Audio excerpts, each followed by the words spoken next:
7 सितंबर को पितृपक्ष शुरू हो रहा है चंद्र ग्रहण के साथ, और 21 सितंबर को सूर्य ग्रहण के साथ अमावस्या के दिन पितृपक्ष समाप्त होगा। पितृपक्ष पर हमको किसका दान करना चाहिए, और दान करने का अपने पितरों के निमित्त जो हम दान करते हैं उसका क्या फ़ायदा है। क्योंकि बहुत से लोगों को लगता है कि ये दान हमारे पितरों को नहीं मिल रहा। जी नहीं, हमारे पितरों को मिलता है, और उनके आशीर्वाद से हमारे लिए सुख समृद्धि रहती है। तो वो कैसे रहती है? क्योंकि जब भी हम जन्म लेते हैं, मृत्यु के बाद जब भी हम जन्म लेते हैं, तो हमारे वंश में ही, हमारे परिवार में ही हमारा जन्म होता है। ज़्यादातर ऐसा ही होता है।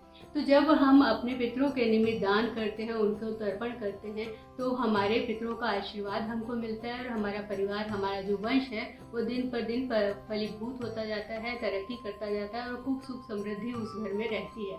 जब मृत्यु के बाद तीसरी चौथी पीढ़ी में जब हमारा जन्म वापस से उसी घर में होता है, तो हमें सुख समृद्धि खूब, क्योंकि अन्न और वस्त्र का दान होता है, तो हमें अन्न और धन सब अच्छे से मिलता है उस घर में जन्म लेने पर। लेकिन अगर हम पितरों के निमित्त दान नहीं करते, पितरों को कुछ भी तर्पण नहीं करते हैं, तो उनका आशीर्वाद की जगह हमें श्राप मिलता है, और फिर वही श्राप हमारे बच्चों की जन्म कुंडली में पितृदोष के रूप में दिखता है, और धीरे धीरे वही परिवार, वही वंश बिल्कुल गरीबी और भूखमरी की कगार पर पहुंच जाता है। कलेश, बीमारियां, ये सब चीज़ें उस घर में रहने लगती है, और ऐसी परिस्थिति में हमें फिर उस घर में जन्म लेना पड़ता है, और उन दुख और तकलीफ़ों को भुगतना पड़ता है। तो ये जो हम अपने पितरों के लिए दान कर रहे हैं, वो हम एक तरह से अपने लिए ही दान कर रहे हैं। उसका फल आने वाले समय में हमें ही मिलेगा।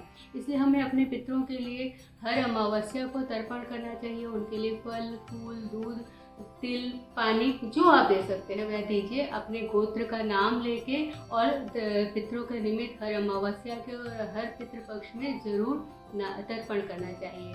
ये बहुत ज़रूरी है अपने परिवार के लिए, अपने वंश के लिए।